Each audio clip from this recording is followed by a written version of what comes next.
On est lundi le 2 juin et là je suis à mon rucher pour faire l'inspection de mon unique colonie vivante. Il y a encore de l'activité devant, donc elle est toujours en vie, mais ça fait 3 semaines que je ne suis pas venu. Il y a eu du très mauvais temps, il y a eu du très beau temps, donc je ne sais pas trop à quoi m'attendre quand je vais ouvrir la colonie. Ça sent un peu le miel par contre lorsqu'on est autour, fait que je m'attends quand même à ce qu'il y ait un peu de stock. Également, considérant que ça fait 3 semaines qu'elles ont été laissées à elles-mêmes, je m'attends quand même peut-être à avoir des surprises comme étant des cellules d'essaimage ou quelque chose comme ça. Donc, quand même prêt à faire une division aujourd'hui si le besoin se fait sentir. Là, le temps est un petit peu incertain. Il n'annonce pas de pluie, mais c'est très couvert encore. Il ne fait pas très chaud. On va être autour de 15 degrés Celsius. Donc, la majorité des abeilles vont être à l'intérieur. Elles risquent d'être un petit peu plus grognonnes qu'à l'habitude. Donc, c'est la journée que j'ai disponible pour le faire. C'est pas l'idéal, mais on va faire avec quand même. Ça se peut que ça brasse un peu plus là, lors de l'inspection. Alors, on va commencer par enlever la coquille de foam de l'étage supérieur. Il y en a encore un peu de fraîcheur, donc je devrais le remettre avant de partir normalement. J'avais installé une bande pour assurer l'étanchéité, pour pas qu'il y ait trop de perte de chaleur. Là, je m'attends qu'il y ait du propolis pour combler le tout. Ça devrait pas être nécessaire lorsque je vais quitter. Et là, on va aller voir l'activité dans la ruche en tant que telle. Pour ce qui est de la jute, je devrais normalement la laisser aussi. Il y a encore de la fraîcheur. Tant que j'ai pas de fourmis qui montent dans l'entretoit comme les autres années, je suis satisfait.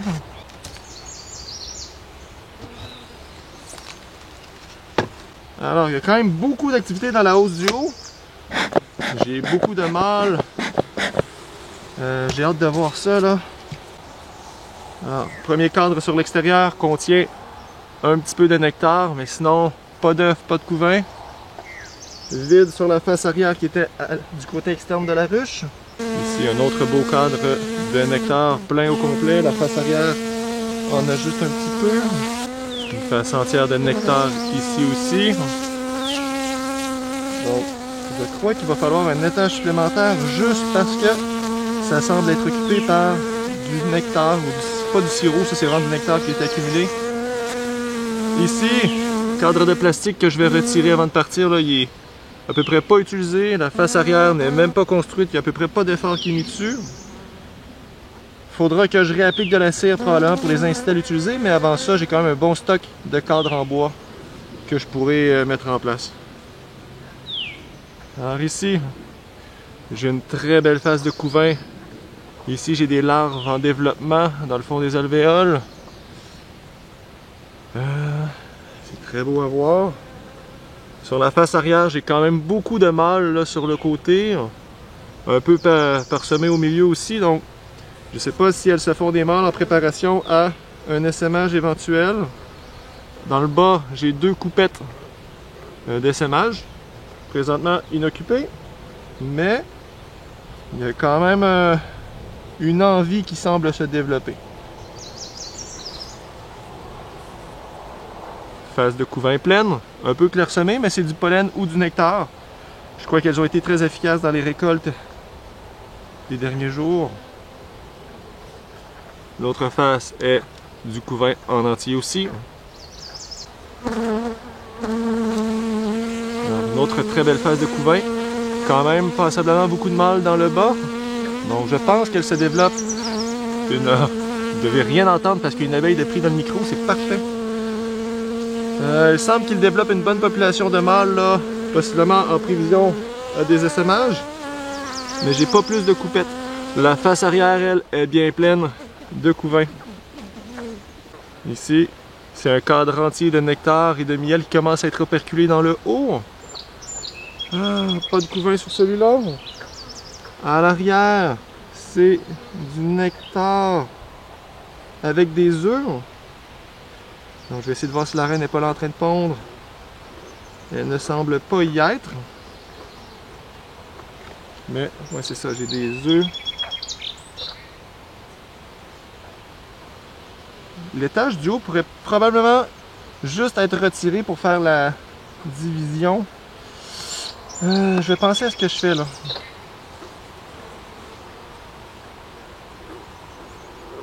Ici, j'ai un autre cadre qui a du nectar dans le haut, peu visible. Normalement, des petits reflets. Beaucoup d'alvéoles vides avec un peu de pollen. À l'arrière, c'est du nectar et du pollen, principalement. Et de ce côté-là, j'ai aussi du sirop, là. Pas du sirop, du nectar ou du miel. J'en ai une portion qui est operculée, par contre, qui était probablement du sirop restant de l'an passé. Donc, je remets ça là. Je vais tasser l'étage pour aller voir la portion du dessous.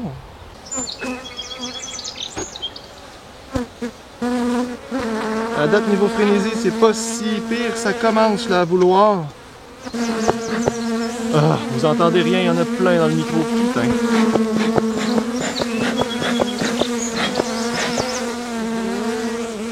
Donc, je m'attends à ce que vous entendiez juste un bruit sourd d'abeilles qui bat, des ailes. Ça se peut aussi qu'elle ne fasse plus de bruit, mais dans tous les cas, moi, ça me dit que le son va être très moyen. Mais on va poursuivre quand même l'inspection. On passe la hausse. Elle va peser une tonne. Pas si pire.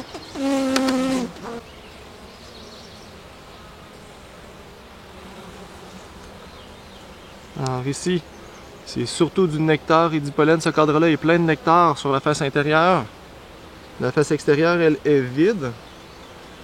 Donc, j'ai quand même la crainte là, que la colonie se ramasse dans un état qu'on appelle honeybound. Donc, qu'elle ait tellement de nectar qu'elle n'ait plus d'espace pour la ponde de la reine. Donc, soit je fais une division aujourd'hui, ou bien je rajoute un étage, ou bien je fais les deux. C'est encore à déterminer. Là, la colonie commence à être un petit peu plus tannée de ma présence. Fait que ça va me demander des mouvements un peu plus doux. Ici, il me reste du nectar. J'ai du pollen que j'avais en grande quantité la dernière fois qui est un peu plus clairsemé cette fois-ci. J'ai pas beaucoup de couvains. J'ai pas beaucoup d'œufs.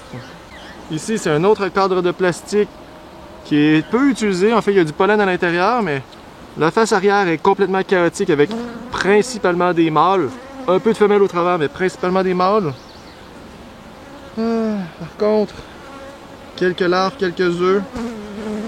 Faudrait vraiment que je les retire. Cela, il va probablement aller dans la hausse du haut ou dans la division, puis éventuellement être retiré. Parce que là, il y a du pollen, des ressources intéressantes. Donc ça, c'est les cadres de pollen que je parlais, qui sont bien pleins. J'ai la reine qui cherche à pondre également sur ce cadre-là, qui trouve pas nécessairement beaucoup d'espace disponible, j'imagine. Pas que des œufs. L'arrière est pleine d'œufs. Ça se peut que je fasse une division. Sachant que la reine est là, ça se peut que je parte avec la reine dans la colonie voisine. On va voir.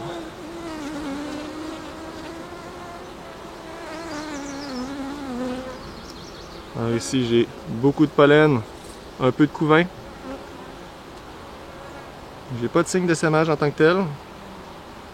En arrière, c'est une phase de couvain un petit peu explosée. Là, j'ai des larves au travers, j'ai du pollen sur le côté. Je ne vais pas coller le cadre trop sur le numéro 3 parce que je veux garder en place la reine. D'un coup que je veux l'isoler au besoin, faire ma division. Alors ici, j'ai encore beaucoup de pollen, un peu de couvain. À l'arrière, c'est pareil, j'ai beaucoup de pollen, un peu de couvain. Dans le bas, j'ai beaucoup d'alvéoles de mâle qui dépassent du cadre. Ça, je vais le gratter un instant.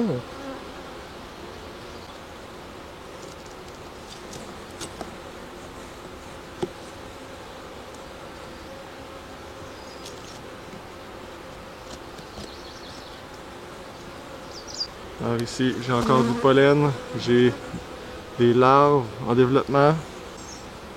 Encore une face qui a énormément de pollen. Ici, la portion vide, c'est des œufs. Donc, la reine réussit à pondre malgré le fait qu'il y ait énormément de pollen dans le chemin. Ici, j'ai du miel. J'ai du miel operculé. J'ai du pollen, un peu de pollen, des alvéoles vides. L'arrière est très semblable. Ici, j'ai du pollen et du nectar. Je pense que je vais faire une division. Ok. On va y aller intelligemment. Coquille de fond. On a l'entretoit.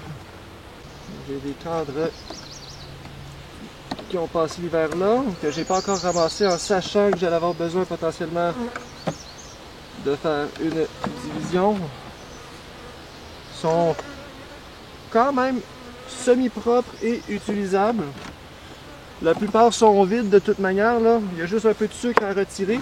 Elles vont être utilisables. Ils vont être utilisables par les abeilles. Donc quasiment prêtes à pondre pour la reine également, mis à part un peu de sucre au travers, comme je disais. Je veux laisser la reine dans celle-là, donc normalement elle était sur le cadre 3. Je ne devrais pas réussir à la prendre par mégarde. Je vais retirer dans le haut un cadre ou deux qui ont du nectar. Nectar et sirop. Nectar et sirop, je vais le mettre voisin. Ici, je vais prendre deux cadres qui ont du pollen en masse. Alors, beaucoup de pollen sur celui-ci. Alors, j'ai du pollen. J'ai des œufs quand même en grande quantité. J'ai énormément de pollen sur celui-ci. Je veux du couvain. Je vais aller en prendre deux dans l'étage supérieur ici qui était très beau. Alors, très belle face de couvain que je vais venir insérer dans la colonie.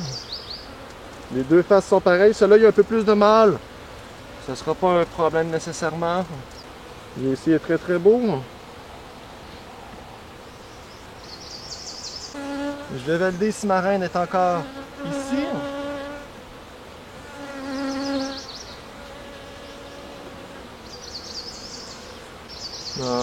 J'ai la reine sur ce cadre-là. Je vais la transférer parce que lui, il y a énormément d'œufs qui seraient d'excellents candidats pour aller dans mon nucléi qui n'aura pas de reine. Je vais essayer de ne pas la blesser en la saisissant.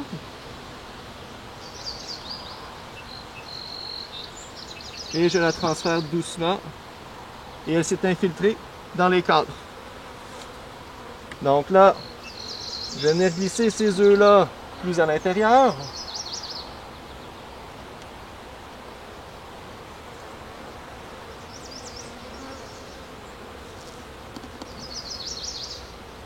Je vais venir réintégrer des cadres qui ont besoin d'être beaucoup nettoyés.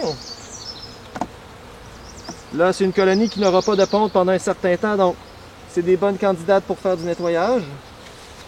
Et un autre qui est utilisable, mais un petit peu beurré aussi. Et je complète avec un dernier dans le même style. Parfait. Et je termine le tout aujourd'hui dans cette division-là en rajoutant des abeilles que je récupère sur des cadres de couvain. Donc ce sera des abeilles nourricières qui vont rester par la suite, qui ne repartiront pas à voler dans la colonie voisine. On y va deux coups. Et un second cadre comme ça. Cadre de plastique que je retire de la circulation. Parce qu'il n'y a à peu près rien dessus. Et peut-être un autre cadre d'abeilles. Ça, c'est surtout du nectar de toute manière que sur celui-là. Comme ça. Parfait.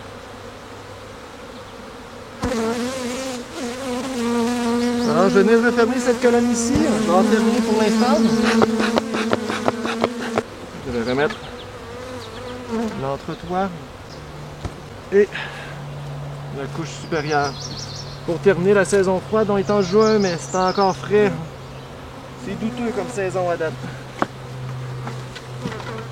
Ok, parfait. Pour ce qui est de cette colonne ici, la reine elle s'est introduite dans ces cadres-là au centre. Je vais venir y donner des cadres prêts à pondre à proximité. Ça c'est vide. Pollen et nectar. Je le vire de bord. On va faire un peu de nettoyage aussi en même temps. Après ça, J'avais des cadres qui étaient quand même prêts à pondre et intéressants. À peu près pas de nettoyage nécessaire pour ceux-ci. Je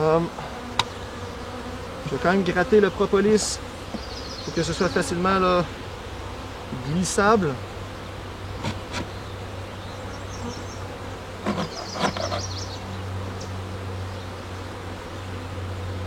C'est quelque chose que j'avais pas fait la dernière fois et que j'avais regretté sur le coup. Donc un petit peu de temps aujourd'hui pour le faire.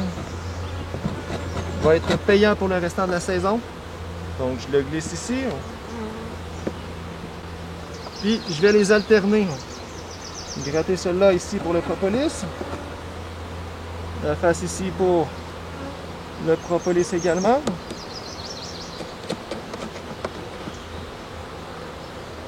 Je le mets en contact. Je me fais un peu de place pour venir en mettre un deuxième. Prêt à pondre pour la reine.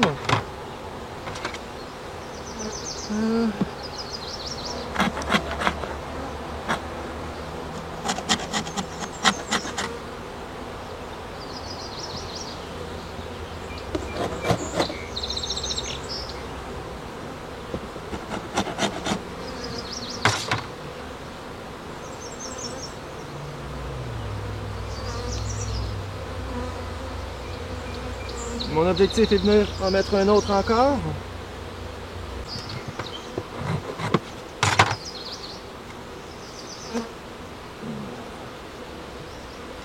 Ça ici.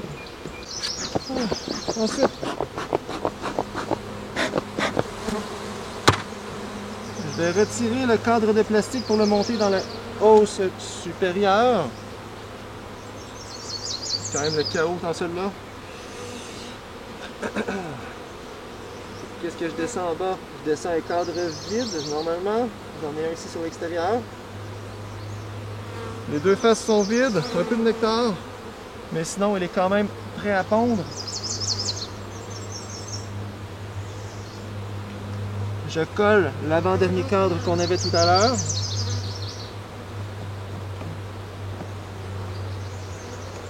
Et je glisse lui que j'avais retiré tout à l'heure. Je mets la portion qui a du nectar sur l'extérieur et je viens mettre la portion vide à l'intérieur pour la rendre disponible à la reine. Je vais venir déposer la hausse sur le dessus.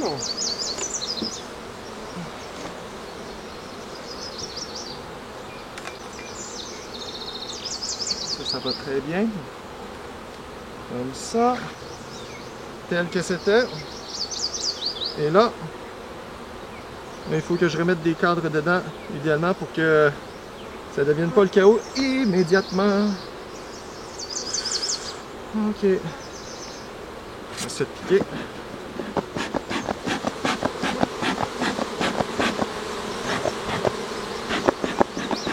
Il commence à être vraiment irrité.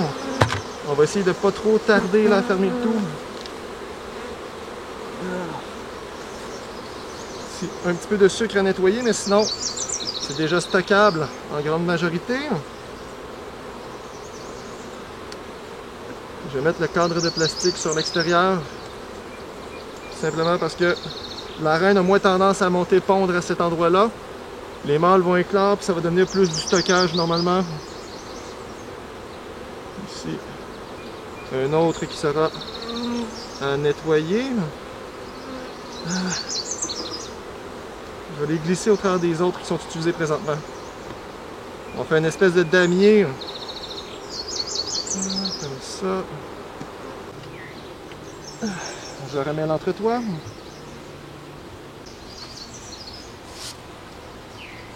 Je remets la jute.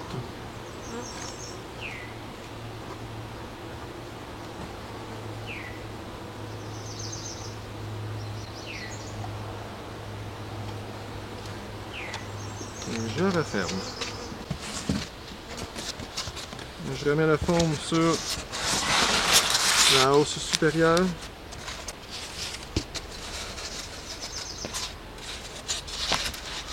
Alors, après 3 semaines, c'est dur à dire si ce format de ruche-là a déjà ses effets bénéfiques, mais c'est sûr qu'il n'y a rien de négatif pour l'instant. Donc, la dernière fois, lorsque j'avais fait mon transfert, il y avait énormément de pollen. Elles en ont consommé beaucoup. La population a beaucoup augmenté. Il y a quand même beaucoup de cadres de couvain qui est sur le point d'émerger ou qui est en métamorphose. Mais j'ai aussi beaucoup de nectar. Des cadres pleins dans la hausse supérieure, mais dans le bas aussi, il y avait beaucoup de nectar. Donc ça, rapidement, ça pourrait causer un problème, là. La colonie serait dans un état qu'on appelle honeybound. Donc, elle n'a plus l'espace, la reine n'a plus l'espace pour pondre. Et il y a un instinct d'essaimage qui apparaît à ce moment-là. Donc, aujourd'hui, j'ai pris l'initiative de faire ma première division de l'année, un premier nucléi. Donc, ça ressemble beaucoup à ce qu'on a quand on achète une colonie. Donc, un ou deux cadres de couvain, du pollen, du nectar. Et moi, ça me permet de transférer des cadres prêts à pondre et de redonner de l'espace à la reine. Donc, normalement, cette colonie-là est sous contrôle. L'autre, je vais lui laisser 3 semaines sans la toucher pour être certain qu'on ait la transformation des reines et l'émergence de celle-ci. Puis dans 3 ou 4 semaines, quand je vais repasser, normalement, je vais les voir ou même voir des œufs, commencer à avoir des œufs. Donc à ce moment-là, la deuxième colonie sera partie pour le restant de la saison.